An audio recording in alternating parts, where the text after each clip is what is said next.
ஃப்ரெண்டோட கல்யாணத்துக்கு கிளம்பிட்டேன். ஓட்டமன் நடையமா பஸ் ஸ்டாண்டுக்கு போகிறப்ப பக்கத்தில் இருக்க ஹோட்டலில் பாட்டை போடுறேன். நடையா இது நடையா ஒரு நாடகம் அன்றோ நடக்குதுன்னு. அட இதுக்கே டென்ஷன் ஆகிறேன்னு கேட்குறீங்களா? நான் எடுத்து வைக்கிற காலுக்கு அந்த பாட்டுக்கும் மேட்ச் ஆகிற மாதிரியே இருக்குது. மெதுவாக நடந்தால் தாளத்துக்கு ஏற்ற மாதிரி இருக்குது. சரி வேகமாக நடக்கலான்னு பார்த்தா வள்ளிக்கண்ணு மீனா வீதி வழி போனா தையத்தக்க ஹொய்யா அப்படின்னு வேற போடுறான். யாராவது கவனிப்பாங்களான்னு திரும்பி பார்த்தா அந்த டீ மாஸ்டர் முகத்தில் ஒரு லேசான புன்னகை.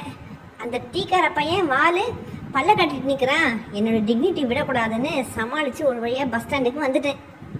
Bus late. என் பக்கத்தில் பவுன்ஸ் பவுடர் அடிச்சுட்டு ஒரு ஆசாமி வந்து நின்னாரு. 5 நிமிஷத்துக்கு ஒரு தடவை வாட்சை பார்த்துட்டு இப்படியும் அப்படிமா நடந்துட்டு நாங்கள் கேட்காமலே எங்ககிட்ட வந்து இப்போ வந்துடுவான் பஸ்ஸு அப்படின்னு சொல்லிட்டே இருந்தார். பஸ்ஸும் ஒரு வழியாக வந்தது. கும்பலாக மக்களை ஏற்றிக்கிட்டு முழுமாத கர்ப்பிணி மாதிரி தள்ளாடி நகர் வந்த பஸ்ஸுக்குள்ளே ஏறதுக்குள்ளே நாப்பட்ட பாடு இருக்கு. ஃபுட்பாலை காண வச்சா என்ன இழுத்து தள்ளிட்டு ஒரு சூப்பர் பாட்டி ஏறுறாங்க. சரி இதெல்லாம் கூட பரவாயில்ல. ஒரே சத்தம், அலற சத்தம். அந்த பான்ஸ்கார சாரு அவரோட பெல்லியை உள்ள தட்டத்துக்குள்ள டமாருன்னு விழுந்துட்டாரு. எல்லாம் பூகம்பம் தான் வந்துருச்சுன்னு கத்துனாங்க பாருங்க. ரஷ் ஆறுன்னு தான் பேரு. ஆனால் ஒரு வண்டி கூட நகரவே இல்லை. டிராஃபிக்ல எல்லாம் அப்படியே நிற்குது. காலையிலே சரக்கு ஏற்றிக்கிட்ட ஒரு குடிமகன் வேற பஸ் ரூட்ல போயா அப்படின்னு சத்தம் போட்டதை கேட்டு கடுப்பான கண்டக்டரு புது ரூட்டு கண்டுபிடிச்சு போக இது என்ன கொல்லம் பஸ்ஸா, இது வெறும் டவுன் பஸ்ஸு, வாயை மூடிட்டு உட்காரு அப்படின்னு கத்துனாரே. பார்க்கணும்.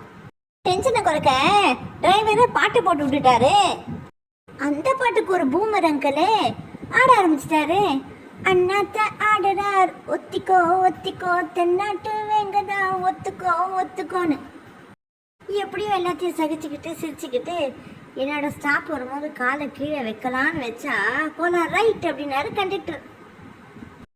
பஸ்ல இருந்து கீழே விழுந்து என் முகம் மண்ணில் பதிஞ்சிருச்சு. ஒரு நிமிஷம் எங்கே இருக்குன்னே தெரியல. தாய் மண்ணே வணக்கம் வந்தே மாதரம் அப்படின்னு பாட்டு வேற பஸ்ல இருந்து. அப்படியே சுதாரிச்சுட்டு ஏந்துக்கலான்னு பார்த்தா யாரோ என்னை பார்த்து சிரிச்சுட்டே இருக்காங்க. வேற யாரு? என் ஃப்ரெண்டு தான். ஐயோ பாவம் கீழே விழுந்துட்டானே, தூக்கி விடலாமேன்னு இல்லாம சிரிக்கிறேன். என்னை பார்த்து வேற ஏண்டா கீழே விழுந்துட்டியா அப்படின்னு கேட்டா பாருங்க. இல்லடா கோயிலுக்கு நேர்த்தி கடை, நான் உருண்டு பிறண்டு அங்க பிரச்சனை செஞ்சுட்டு இருக்கேன்னு சொல்லிட்டு தூசி தட்டி ஏந்து நின்னா சும்மா இருக்கணும்ல.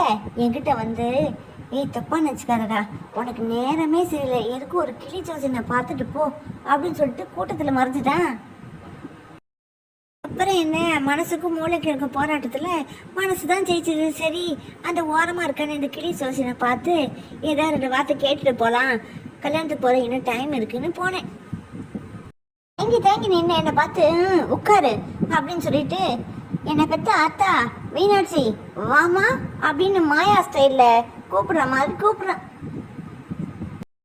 என்னடா அது, இவர் யாரையோ கூப்பிட்றாரோ, ஒத்துருமே வரல, 15 நிமிஷம் ஆச்சு அப்படின்னு சொல்லிட்டு ஐயா நான் ஒரு கல்யாணத்துக்கு போனோம், இன்னும் நேரம் ஆகுங்களா, யாரா வரணுமா அப்படின்னு கேட்டேன்.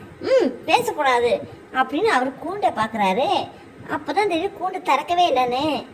திறந்து விட்டதும் கன்ஃபியூஷனில் இருந்த கிளி கோபமாக வந்து ஒரே ஒரு சீட்டை எடுத்து அவர் கையில் கொடுத்துட்டு வந்த வேகத்தில் உள்ளே போயிடுச்சு.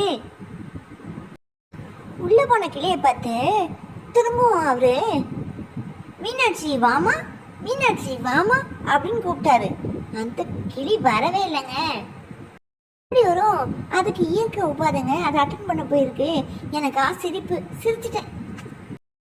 நாலு கோவமா என்னை பார்த்து என்ன சிரிப்பு, 100 ரூபாய் கொடு அப்படின்னு வாங்கிட்டு இன்னும் 1 மணி நேரத்தில் ஒரு ஜோடி சேரதும் நீ பார்ப்ப, ஒரு ஜோடி பிரியறதும் நீ பார்ப்ப, இது நடந்து தீரும் அப்படின்னு ஆவேசமாக கத்தனர்கிட்டேருந்து எஸ்கேப் ஆகி போயிட்டாங்க.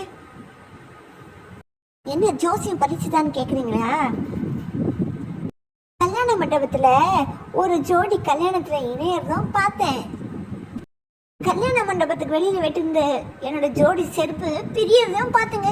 எவனோ சுட்டுட்டாங்க. ஆக மொத்தம் ஒரு ஜோடி இணையறதும் பார்த்தேன், ஒரு ஜோடி பிரியறதும் பார்த்தேங்க. ஜோசியம் பலிக்குதுங்க.